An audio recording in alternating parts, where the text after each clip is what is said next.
talking about politics, money and women and everything. We have two guests in the studio, Sandra Riches and Anna Phelan from the Professional Women's Network of the Côte d'Azur. Good morning, ladies. Good morning to you, Rob.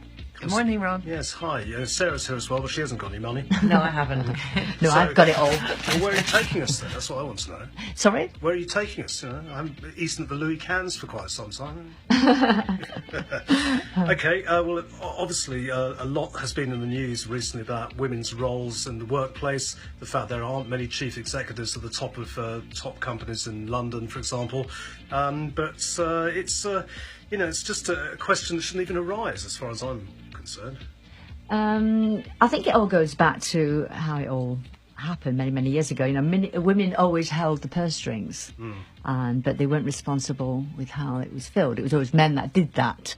And I think the last couple of Sundays ago, when we had this anniversary of women getting the vote, but they had to own property to have that vote, I think that really snowballed or began the snowballing of women saying, hang on here, you know, we want more equality, we want to be able to earn our own money, we want to be in charge of our own money, because not all women wanted to get married into wealth. They wanted to have their own opportunities, and I think that's where it all started, really. Yeah. Sarah, do you hold the purse strings? I do, but not out of choice. Oh, right, okay. Touchy subject.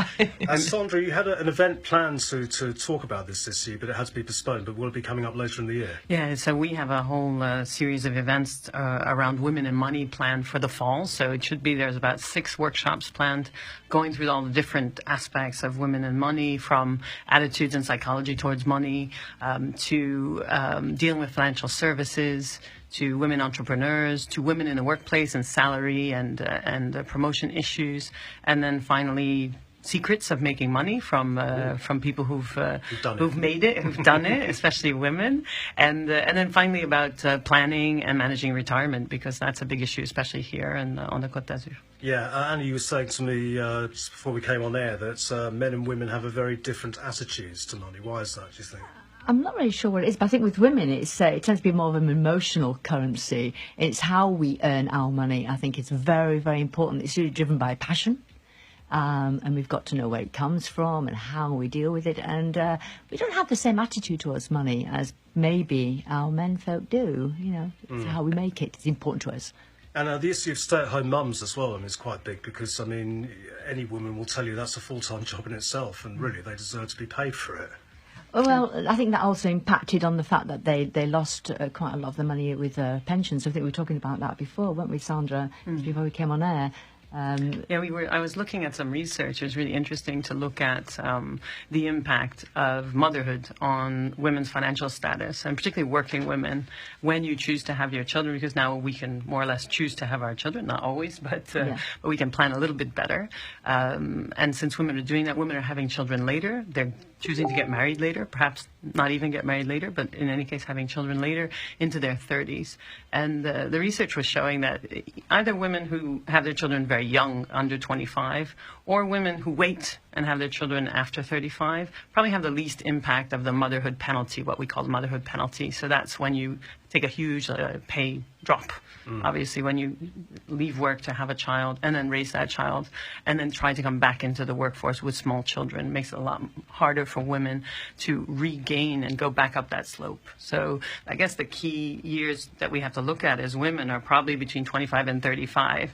And there's a lot of choices and a lot of things that go into that age group. That's the main earning age group, basically, for men and women. So that's, and for women, it just tends to be a lot shorter. And there's still this issue with some employers, not wanting to offer a woman a job because they fear that she will get pregnant and, go on maternity leave for an extended period, and that upsets their plans. But of course, that can't be said anymore, can it, really, because you get into the world of discrimination. But I think what women have done cleverly, particularly the millennium women, they've earned money through a scheme called Side Hustle.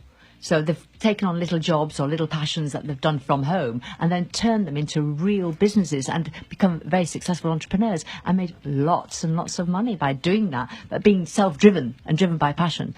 And that's, I think, what women have been able to do very, very well. And of course, in the internet age, it is completely possible to work at home and have your own business or working online, and that's the way to make money. Well, exactly. You know, you can sell everything online, you can do everything online, you even can do your own accounts online. So I think that's what drives women. And they can work the hours around having a family if they are in that case, if they've got children. 23 minutes past 9, Sandra Richards and Anna Phil from the Professional Women's Network of the Côte d'Azur are with us this morning, and Sarah is here as well. And I do actually have a question from one of our listeners in reference to last time when you were both with us in the studio. She asked why they refer to it as motherhood penalty. You said motherhood is such a wonderful gift that women have. Yeah, you're absolutely right, and it's a terrible term.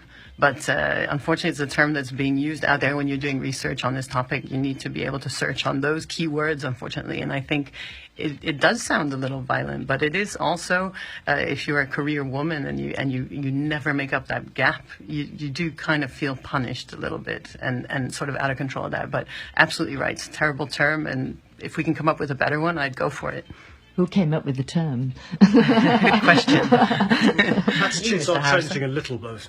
Attitudes are changing a little bit, and there are plenty of stay-at-home dads these days. Sounds like a nice job to me. Absolutely. I've got a family member who does just that. She's the breadwinner and enjoys it because she has a lot of travel, and he's great with kids, and it's fine. He works his work around the children, the family home. So it can work very, very well. I think women want to be more in control of their money. We are pretty good at it, actually, as well. You know, there's that myth that women are not good with money, but I think we are, you know. Do you think it's across all generations, or do you think the younger generation, maybe there's a bit of a hole there? Because, I mean, when you see... I was in Cannes during the film festival and quite shocked to see some young girls walking around with a sign saying, if you give me a free kiss, I'll give you a kiss if I can have a ticket to the final Cannes Film Festival party. And I thought, in this day and age, why are they doing that? Similar, Rob, I mentioned to you earlier on the woman that was just saying, you know, looking for a nice guy to pay my parking fine in Australia. And she got an answer from a guy who's paid her parking fine. So, and then you look at Love Island, and the girls are, you know, in their bikinis. Yet Miss France or Miss World are going to ban the bikini part. So, do you think the younger generation are as? I think there is a trend. There's a trend. I think if we were to go back to these women who did this protest 100 years ago, and there was a wartime, and we had the women, I think we talked about this before, women were in control of absolutely everything A to Z, and then relapsed as soon as the men came back. But I think it's... I'm not really sure. I think my mother, for example, is excellent with money, and I grasped that technique from her. She would make a penny go a long, long way. And I think that's one of the researches I found, that with women, if we are taught in early in age, we are very good with money. It's when we come in later on in life, as you talk about the new generation, maybe they're reliant on credit cards. We've got this credit situation. It's not real money. And I think that's the value of money. I think that's what it is. I think from my point of view, so in my other life, I'm the director of a program in the EDHEC Business School in Nice, which is today one of the top schools in the world for finance. And I can tell you that we're training more women than men. Just slightly, it's about half-half. And they do fine in finance, they do fine in accounting. They go on to wonderful careers in investment banking, in audit, in financial control to become CFOs. So it's certainly not a question of women being less good at it. And it's certainly not a question either of women not wanting to get into the financial field either, if we look at the people coming up. So I think definitely there's a generational change. I think it's definitely an area for the millennial generation to make massive change. You think it's across the whole board? Well, there's always going to be people who have different attitudes toward money, and you also have to, I think, look at there's a lot of issues that change according to your socioeconomic standing, right? So depending on which part of society you're in, this can also have an impact on attitudes toward money, for sure. And can it be gender-based on whether you're good with money or not? I mean, that there are some men out there that aren't very good with money, artists, for example. Of course. Speak from experience here. When you talk about the psychology of money, it's true, it's more about personalities, isn't it, than about gender. Yeah. I think it's about the value as well, and I think something that Rob touched on before about the pay gap, the famous pay gap. I've made a bit of research, and I found that the self-made women billionaires, there were 56 in the world in 2017, and their total worth was $129.1 billion, where I looked at the men equivalent. One man, Jeff Bezos, the Amazon guy, he owns 121 billion on his own. So there's that pay gap there. You know, I think women should stamp their feet a little more. It's 56 women to Against make one man. Okay, well, there we go. Work to be done. You do like shopping, though, don't you? I mean, or was that a bit sexist? Well, we like to put it back in the system. We like to spread our wealth, you know. Handbags, shoes. That's the club of the men with. Cars, How many pairs of suits. shoes have you got, Anna? How many pairs of shoes? Oh, well. How many shirts? How many trainers? How many cars? Only one pair of trainers, one Okay. car. I don't think you're going to win this argument, Rob. One of my favourite authors is Bill Bryson, and one of my favourite lines of his is, "I'm now at an age where my clothes will outlive me."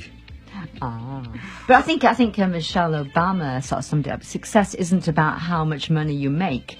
It's about the difference you make in people's lives. And I think women do like to give back. There was another article I read where women will make the money, and if they've got everything they want, they will give it back. If it's not in the family, it is in general.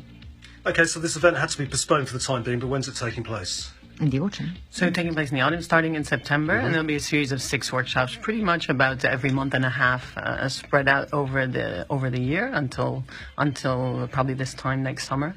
Yeah, And the first one will be... the whole series is based on a film that was done by PWN Paris. They have a think tank that likes to take subjects that revolve around women that are sometimes a bit sensitive, do some research across pretty much all of Europe and the world. PWN is a global network. So they did the research in all the global areas. So it's interesting. In the film, you have people from Poland, from the UK, from France, from Italy, all speaking about attitudes toward money and what they're doing and how they've been able to manage it, succeed with it, etc. So really taking that global approach, and the film is really interesting to look at. It's called Women and Money, PWN.